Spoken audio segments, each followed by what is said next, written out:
Hi అండి. నేను మీ ఉమా చలపతి. ఈరోజు చిన్న వ్లాగ్ ఇది చూడండి.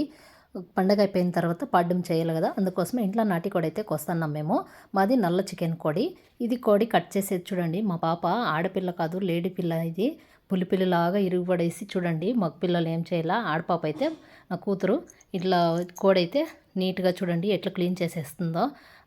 షాప్ దగ్గరికి తీసుకొని పోతే వాళ్ళైతే ఈరోజు ఫుల్ బిజీ ఉన్నారు, అయ్యలేదు అంటే మా పాప అయితే నేనే క్లీన్ చేశానులే అమ్మా అని చెప్పేసి అంతా ఇట్లయితే క్లీన్ చేస్తాను చూడండి. ముఖము చూడకూడదంట, వీడియో తీస్తాను కదా, అందుకోసమే ముఖము చూపించలేదు నేను అని చెప్పేసి మాస్క్ అయితే వేసేసుకొనింది మా పాప. చూడండి ఎంత క్లీన్గా అయితే. మగపిల్లలు ఏం చేయాలో, ఆడపాప అయితే మగవాళ్ళకి సరిగ్గా మనం కూడా అంతే ఏదైనా పని చేయాల్సి వస్తే బాగుంటుంది. ఇట్లా ఎవరైనా అంతే ధైర్యంగా ఇట్లా చేయాల పని. కోడైతే చూడండి ఎంత నీట్గా క్లీన్ చేసేస్తుందో మా పాప వచ్చేసి క్లీన్గా. చదువుతో పాటు ఇంట్లో పనులు కూడా ఆడపిల్లకి అంతా రావాలా. మనము ఎవరింట్లకన్నా పెళ్ళైన తర్వాత కూడా అన్ని పనులు నేర్చుకుంటేనే మనకి విలువ అనేది ఉంటుంది. లేదంటే మనకి ఒక పని వచ్చి ఒక పని రాకుండా ఉంటే చదువుకొని ఇంట్లో ఊరికే ఉంటారు, పనులు నేర్చుకోలేదు అంటారు కదా. అందుకోసము మనము ఇట్లా ఇంట్లో పనులన్నీ కూడా నేర్చుకోనాల. ఏది మా చేత కాదు అని చెప్పకూడదు. చూడండి ఎంత బాగా కోడి అంతా బాగా నీట్గా కాల్చేస్తుంది. ఇదేమి ఇట్లుంది బూడిద కలర్ అనుకుంటారా కోడి. మా కోడి అయితే బ్లాక్గానే ఉంటుంది, బ్లాక్ చికెన్ ఇది. దాని బ్లడ్ కూడా బ్లాకే ఉంటుంది, దానికంతా బోన్స్ కూడా బ్లాకే ఉంటుంది. ఇది కడకనాథ్ కోడి అంటారు కదా, అది క్రాసింగు. చాలా టేస్ట్ కూడా చాలా బాగుంటుంది. చూడండి పుంజు ఉంటే మా ఇంట్లో పుంజు అయితే కోసేస్తున్నాం ఈరోజు. మా పాప అయితే ఇంకా నేనే కట్ చేస్తానమ్మా అని చెప్తే కట్ చేయమ్మా పోనీ అని చెప్పేసి చికెన్ అంతా ఇట్లా క్లీన్గా కట్ చేస్తుంది అంతానా మా పాప. నీట్గా కాల్చల్లా ఇది. ఇవి అంతా హెయిర్ అంతా ఉంటాయి కదా అని చెప్పేసి. తర్వాత వచ్చేసి బ్యాక్టీరియా అంతా క్రిములు అంతా ఉంటాయి కదా దీంట్లో, అందుకోసమే పసుపేసి నీట్గా అయితే కడిగేస్తుంది. చదువుకునే పిల్లలు ఎంతైనా కానీ అమ్మ పసుపుతో నీట్గా కడగలమ్మా, దీంట్లో క్రిములు ఉన్నాయి, బ్యాక్టీరియా ఉంటుంది, నీట్గా కడిగేసి ఎంత పసుపు పూసేసి కడగలమ్మా అని చెప్తే ఇంకా సరేలేమ్మ కడగమ్మా అని చెప్తే ఇంకా కడిగేస్తుంది. చూడండి ఎంత నీట్గా అయితే తీసేస్తుంది. చికెన్ చేపల ఎట్లా కట్ చేస్తారో అట్లా కట్ చేసేస్తుంది. ఇదైతే నాటికోడు కదా, గట్టిగా ఉంది. అయినా కూడా మా పాప నేను క్లీన్ చేస్తాలేమ్మా అని చెప్పేసి చెప్తా ఉంది. నా చేత అవుతుంది అని చెప్పి. గట్టిగా ఉంటుందిలే అమ్మా ఇది, అయ్యలేదు నీ చేత, చికెన్ షాప్ దగ్గరికి తీసుకొని పోదాము అని చెప్తే వద్దులేమ్మా నా చేత అవుతుందేమో నేను కట్ చేస్తాను అని చెప్పేసి చూడండి ఎట్లా కట్ చేసేస్తా ఉందో మా పాప. సెలవులకు వచ్చినారు కదా, చదువుకోనేకైతే వీళ్ళు హాస్టల్లో ఉంటారు. ఇప్పుడు సంక్రాంతి సెలవులకి అయితే వచ్చేస్తున్నారు కదా, ఇంట్లో చికెన్ చేయాలని చెప్పేసి నాటి కొడుకు వస్తుంటే ఇంక మా కూతురే వచ్చి అంత క్లీన్ చేసేస్తుంది. చూడండి ఎంత బాగా చేసేస్తుంది కదా, ఇంత కూడా గలీజ్ చేయకోకుండా అంత క్లీన్ చేసేస్తుంది బాగా. ఇట్లా వెరీ గుడ్. ఆడపిల్లలు ఇట్లా ఉండాలి, ఏ దాంట్లోనే తీసుకోకూడదు. బాగా ధైర్యంగా ఇట్లా ముందుకెళ్తే ఎవరైనా కానీ అంతే భయపడతారు ఆడవాళ్ళని చూసి. ఇట్లా ఉండాలా మనము. చూడండి అట్లేను ఎంత క్లీన్గా అయితే కట్ చేస్తుంది. రేపు వేరే వాళ్ళ ఇంట్లోకి వెళ్ళినా కూడాను ఏమి చెడ్డ పేరు అనేది రాదు.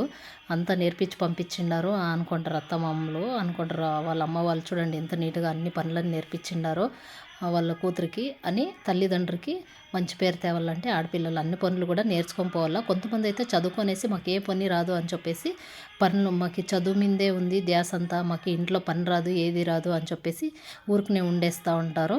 కానీ అట్లా ఉండకూడదు. ప్రతి ఒక్కరూ అంతే, ఆడవాళ్ళు ఇంట్లో పని అయితే అంతా నేర్చుకుంటేనే మనకి విలువ అనేది ఉంటుంది. చదువుకోనల్లా జాబ్ చేసినా కూడా ఎప్పుడో ఒకసారి అయితే ఇంట్లో పనులు అయితే మనం చేసుకోనాలి కదా, అట్లే ఉండము కదా. పని వాళ్ళు రాకున్నప్పుడైనా పని మనుషులు పెట్టుకుంటాము అనొచ్చు. ఒకవేళ మాకు జాబులు ఉన్నాయి కదా, జీతాలు ఇచ్చి పని మనుషులు పెట్టుకుంటాము అనుకుంటారు.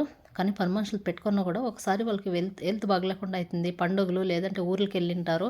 అట్లాంటి టైం అయితే మనము చేసుకోవాల్సి వస్తుంది కదా. అందుకోసమే పనులన్నీ కూడా ఇంట్లో నేర్చుకోనంటే ఎప్పుడో ఒకసారి పనికైతే వస్తాయి. చూడండి మా పాప అయితే అన్ని పనులు చేస్తుంది, చదువుతూ ఉంది. కానీ ఇంట్లో పని అంతా, వంట పని, బట్టలు, అన్ని పని, ఏ పని రాదు అని చెప్పదు మా పాప. బీడ్ చేస్తుంది, బాగా చదువుతుంది. చూడండి ఎంత నీట్గా అయితే చికెన్ అయితే చూసారు కదా, నాకే రాదు, నా కొడుకులకు కూడా రాదు. చూడండి ఎంత బాగా క్లీన్ చేసేస్తూ ఉందో.